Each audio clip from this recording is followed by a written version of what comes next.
Shedeur Sanders and the NFL draft. What did we just witness? What in the world transpired? Let's talk about it. Terrance Hill TV. Tune in for today's episode. I'm so high with no edibles. You ask how does it feel? It's incredible. And now I'm standing on my pedestal. Y'all got no morals, y'all unethical. I'm so high with no edibles. You ask how does it feel? It's incredible. And now I'm standing on my pedestal. Y'all got no morals, y'all unethical. I got a baby face, call it. What's going on, y'all? This is Terrance. I want to welcome you to another edition of Terrance Hill TV, presented to you by WTV over the digital airways of YouTube. Tonight, we are live. We are reacting to today's draft. Shedeur Sanders was drafted in the 5th round. He was the 144th pick going to the Cleveland Browns. I think this is a good pick, and I think this is a good place for him to go. I kind of preferred for him to go to the Saints, but I did have Cleveland as a second option for him. Man, this is a lot to unpack. I mean, he definitely should have gone a whole lot higher. And I kind of have a thought about something, and I'll talk about that at the end, but I wanted to kind of react to a couple things pertaining to everything that kind of transpired with this whole circumstance. It was a lot, man. Mel Kiper, who predicts and he talks about a lot of this stuff. Let's get into his reaction to everything that transpired. For Deion Sanders and Shedeur Sanders, all I can say is I think it's disgusting. I don't understand what the heck's going on with this. 5th player on my board. It's never happened before in 47 years where a player that high has dropped this far into the 4th round at quarterback. That's sitting there in round 4 of other quarterbacks being taken who aren't as good as Shedeur, aren't even close, in my opinion, in terms of accuracy, toughness. Arm strength is certainly more than good enough. I don't see, outside of not being have the rocket arm and the 4.6 speed and a big frame, the 6'3", 230-pound frame, what is he lacking? Somebody's going to have to explain that one to me. 4th round, Kirk Cousins went. 4th round, Dak Prescott went. Worked out pretty good for them. It's just that Shedeur was projected a lot higher than they were. That's why we're having this discussion. That's kind of what I said a little bit earlier in the show. No surprise, Shedeur Sanders is the best. I want to play it one more time. Shedeur Sanders, outstanding athlete, runs in a 4.8 at 305 pounds, but he needs more work, needs more experience, but the talent is in abundance. For Deion Sanders and Shedeur Sanders, all I can say is I think it's disgusting. I don't understand what the heck's going on with this. 5th player on my board. It's never happened before in 47 years where a player that high has dropped this far into the 4th round at quarterback. That's sitting there in round 4 of other quarterbacks being taken who aren't as good as Shedeur, aren't even close, in my opinion, in terms of accuracy, toughness. Arm strength is certainly more than good enough. I don't see, outside of not being have the rocket arm and the 4.6 speed and a big frame, the 6'3", 230-pound frame, what is he lacking? Somebody's going to have to explain that one to me. 4th round, Kirk Cousins went. 4th round, Dak Prescott went. Worked out pretty good for them. It's just that Shedeur was projected a lot higher than they were. That's why we're having this discussion.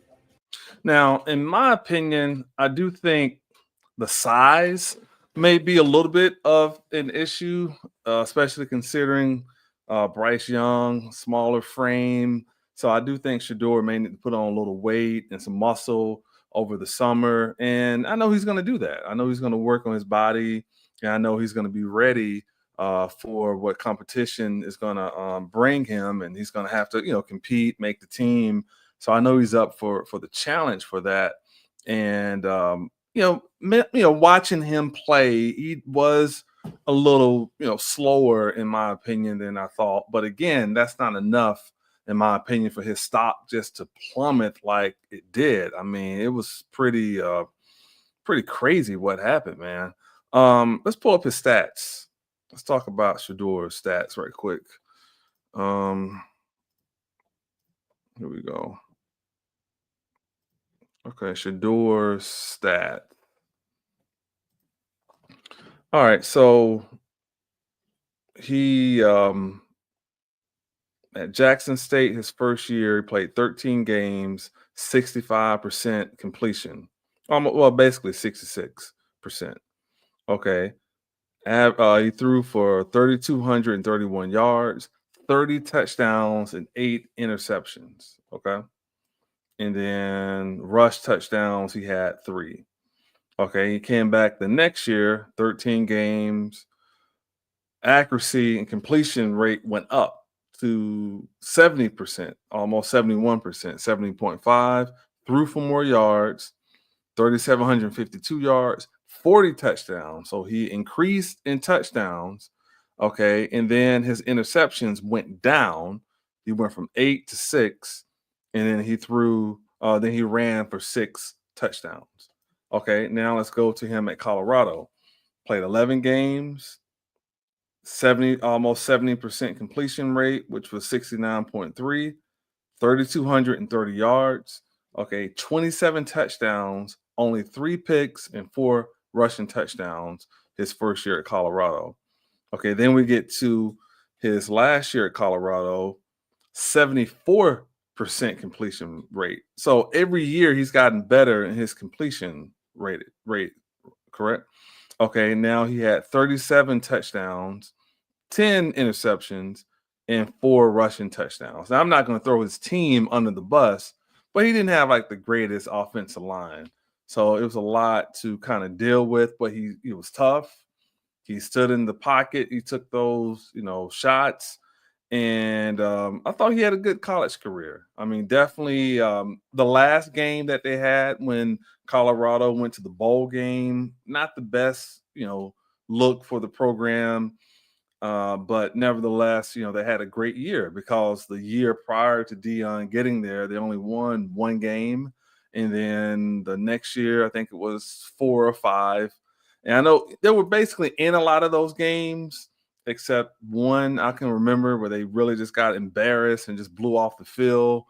But most of those games, they were in it, and even in the lead in some of those games, and just didn't, close out those games. And then they go from 5 wins to 9. So a lot of improvement under Deion being there. And I thought Shedeur and Travis and some other players had good stints under the program there.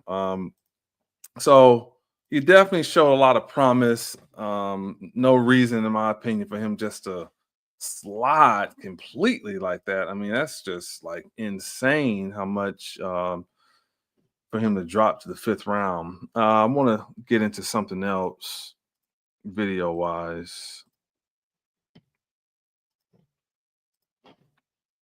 At one point, maybe really early, at another point early in the 2nd round. And then here it comes in the 5th round finally. Shedeur Sanders, Big 12 Offensive Player of the Year, set a Colorado record with 37 touchdown passes. Helped revitalize that Colorado program. Okay, so I didn't know that. So that was a record that he set. Okay. Passes. Helped revitalize that Colorado program along with Travis Hunter. And in this draft process, he did most unusual. Started at Jackson State, playing for Deion Sanders at the FCS level, then transferred up. Think about Colorado. He didn't have an offensive line in 2023. And then this past year, really both years, not much of a running game at all. Okay, guys like Marion Hampton and Ashton Jeanty had more rushing yards in a game and a half than their top rusher did all year. But you look at the accurate, precise passing. One thing to be accurate, another to be precise. Shedeur Sanders is. When he's the one thing I got to give it to Shedeur about, too, there were a lot of games where if it came down to like 2 minutes or under and they needed to get a touchdown or get into field goal range, he was very poised, unmoved, ready for the moment.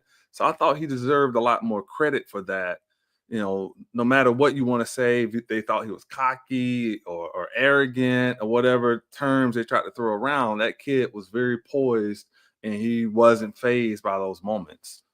He's getting pressured. He has that feel, and he will take a little off, and he will layer throws. A lot of college quarterbacks don't do that. He already gets that element of playing quarterback, which will have to be in the NFL. The deep ball accuracy, he showed it at the Combine. He showed it at Colorado. He showed it at Jackson State. The ability to slip and slide. Yeah, he's not going to run a 4.6, but within the pocket, just give the kid a fighting chance. Colorado rarely did. When he had an opportunity, you saw the strike there to Will Shepard. Again, there were games like Oregon where he had no shot. Here he avoided the initial pass rusher. He rolled right, he made a throw. This fact he's like, just out there just talking, he's not athletic, it's a bunch of BS. It's not true. This kid can avoid, he can move, and he can make throws against his body like this.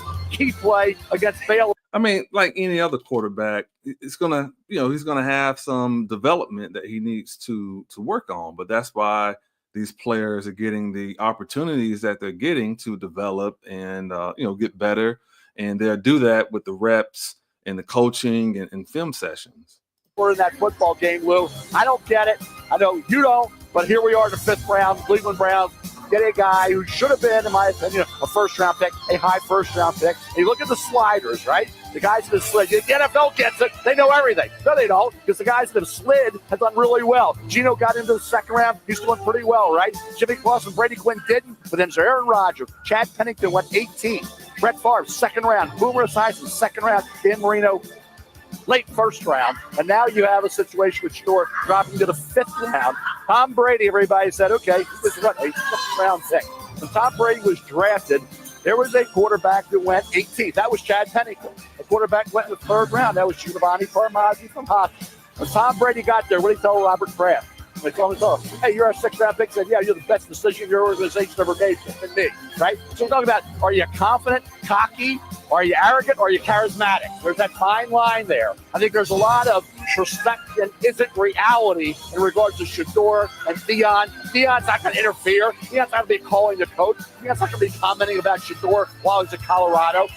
Yeah, that's what a lot of this stuff also was about. A lot of this is, maybe for whatever reason, some of these people may have had some issues with Deion. Lou, I think there's a lot of just fake news out there surrounding the Sanders family and Shedeur and Deion. Yeah, look, if you get out of your feelings, I'm saying people who have feelings about Shedeur Sanders and just objectively evaluate him as a quarterback, it's hard not to like what he can do. A lot of mental horsepower. Talk to Pat Shermer out there in Boulder, his offensive coordinator, full field reads, the ability to really decipher pre-snap and then adjust post-snap, put the ball where it needs to be put. He's got that. This nonsense about the fact that he's not a good athlete, he's just an average athlete, this is just one play where he is able to buy time. He doesn't have a strong arm. That's nonsense too. He can put the ball wherever it needs to be put at the NFL level, all 3 levels, across the field, drive it in the tight windows. He's got a lot going for him from a physical skills perspective and how he plays the quarterback position. This whole situation transcended how he plays the position. It really became about, do you like him as a person or not? And that's why he's here in the 5th round, getting drafted to the same team after Dillon Gabriel. Well, I mean, again, maybe some of that stuff with maybe some of these people, he's flashy or he the bravado or whatever, but you do have to remember, you can say whatever you want to say about Deion, whether he was flashy or he talked a lot or however some people perceived it, the guy produced on the field. So at the end of the day, that's what you're looking for, someone that can go out there and produce and get the job done. And I definitely think that he has an opportunity to do, and he will do just that. I want to play one more video. The last one I want to bring up in this whole scenario. All right.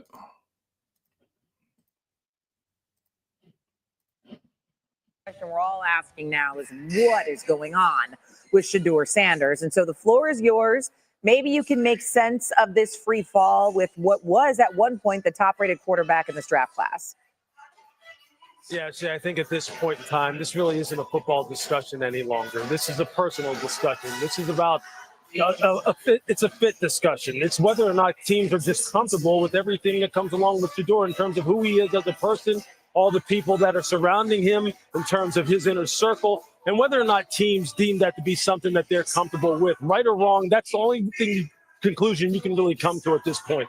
Because, look, obviously it's a subjective argument as to what his actual physical skills are on the football field. But I think if you're trying to be objective about it and remove everything else surrounding this young man that comes along with him, he can play the game of football. Okay, this is a guy who's extremely accurate. He's extremely mobile. He has a lot of mental horsepower. He played the game at a high level. It's as simple as that.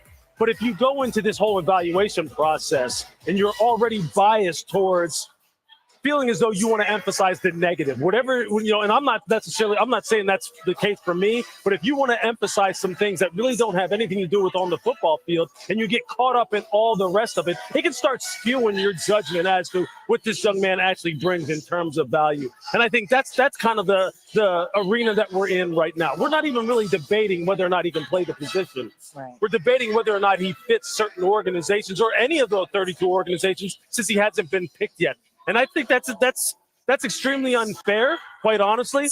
And I think at this point, okay, that was kind of earlier before he had got picked, but I just wanted to kind of, Lewis knows his football, he knows his stuff, and he, also is, saying that this is personal, and that's how it is in a lot of instances. And now people can say what they want to say, but this is one of the reasons why LeBron playing with his son was so important to him. Because over the years of you playing and the success that you have, and maybe certain organizations may have something against you or whatever, you really don't know how, they're going to treat your son if he is going to have a fair opportunity because of who the father is. And I think Shedeur is kind of catching some of that. Maybe some of these people may feel a certain way about Deion. You may have certain coaches who are in the pros, maybe they got scouts or friends, part of some of these college organizations or programs, I should say, and they're listening or they're saying this and saying that. So a lot of this stuff is personal. But, a name I want to bring up is Terrell Owens. And I keep saying this, I should do a show about this, and I'm going to do it. That a lot of the sentiments that was placed against Terrell Owens just were not true. Did T.O. have a chip on his shoulder? Yes. Was T.O.'s personality a lot? Yes. But the guy was a warrior. He produced on the field. In my opinion, outside of Jerry Rice, there is no other wide receiver better than Terrell Owens. That's just my personal opinion. I know a lot of people have Randy, and I love Randy, but I would take Terrell Owens over Randy. That's just me. But a lot of these things, that he was a cancer in the locker room and people saying this and saying that, I'm telling you, a lot of that stuff was just fabricated. Bill Walsh, who was the coach for the San Francisco 49ers, in a lot of ways the architect for the West Coast offense, he said that he had never met a player smarter X's and O's than Terrell Owens. So you have certain media personality people and people saying these things about he was a lot to deal with, he was a cancer and stuff like that. A lot of this stuff was just personal. And I even look at a lot of the ways that the media didn't like Terrell Owens, and the media didn't like guys like Barry Bonds and stuff like that. And maybe a lot of people, because of how Deion carries himself and how he talks and the swagger. However, he backed it up. If I'm not mistaken, Deion is a 2-time Super Bowl winner.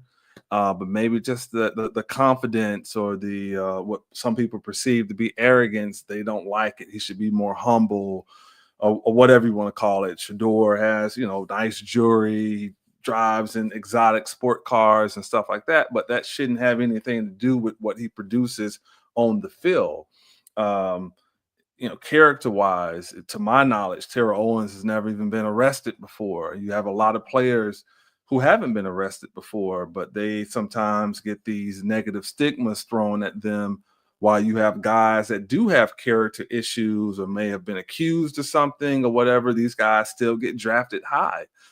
Baker Mayfield, chip on. I like Baker, so I'm not criticizing Baker, but I'm just saying that it didn't seem like he, took a big notch because of this chip of bravado that he had. Johnny Manziel was another guy, very, kind of out there personality-wise, but still got drafted, if I'm not mistaken, in the first round. So it just didn't sit right to see what they did to Shedeur. But hopefully he'll go out there and make the most of it and really do his thing. Now, Deion always said that he's never going to go to the NFL and he just wants to, he enjoys college. But I think this thing happening over the weekend, I think he'll change his mind and really want to go into the NFL as a coach and stick it to some of these organizations who did this to Shedeur. That's just my personal opinion.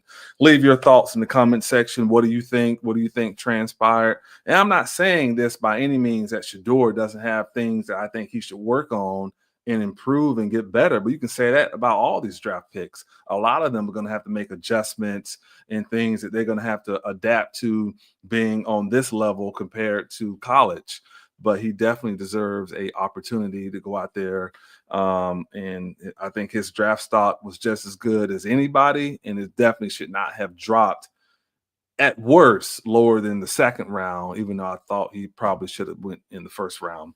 Before we get out of here, those that want to follow me on all the social media sites, you can find me on Instagram at I'm in the Hills, Facebook, I'm in the Hills, Snapchat, I'm in the Hills, X, formerly known as Twitter, I'm in the Hills, and TikTok, I'm in the Hills as well. I have two websites, EETV.com, that's with two E's, Epic Elevate the Vision, which is my production company, and TerranceHill.com as well. Definitely, I want to hear your thoughts. What do you think happened again to Shedeur? And also, what did you think happened just draft-wise? Were you guys satisfied with the draft? Did your team get the players that you thought that you guys deserve to have? A thing that I can't kind of get over, I don't understand why the Steelers didn't take Shedeur. I mean, they need a quarterback. I mean, they definitely need some help at the quarterback position. So I thought that would have been probably my third team for Shedeur. I definitely thought I would have had the Saints as my first, then Cleveland and Pittsburgh. So I have no clue what happened with this whole situation, but yeah, I'm looking forward to this upcoming season. We'll see what happens with trades. We'll see what happens with guys who were undrafted. And then we have the preseason coming up where you're going to have a lot of players trying to fight to make the team. So love to hear your thoughts on that. Thank you guys so much for tuning into this edition of Terrance Hill TV. Hit that like and subscribe button. Hit that notification bell as well. Those that want to donate to our efforts, the Cash App is I'm in the Hills. Cash App, I'm in the Hills. You can send that Venmo or you can send a super chat as well. Thank you so much for tuning into this edition. I really appreciate it. And I will see you guys next time. Take care. I'm so high with no edibles. You ask how does it feel? It's incredible. And now I'm standing on my pedestal. Y'all got no morals, y'all unethical. I'm so high with no edibles. You ask how does it feel? It's incredible. And now I'm standing on my pedestal. Y'all got no morals, y'all unethical. I got a baby face, call it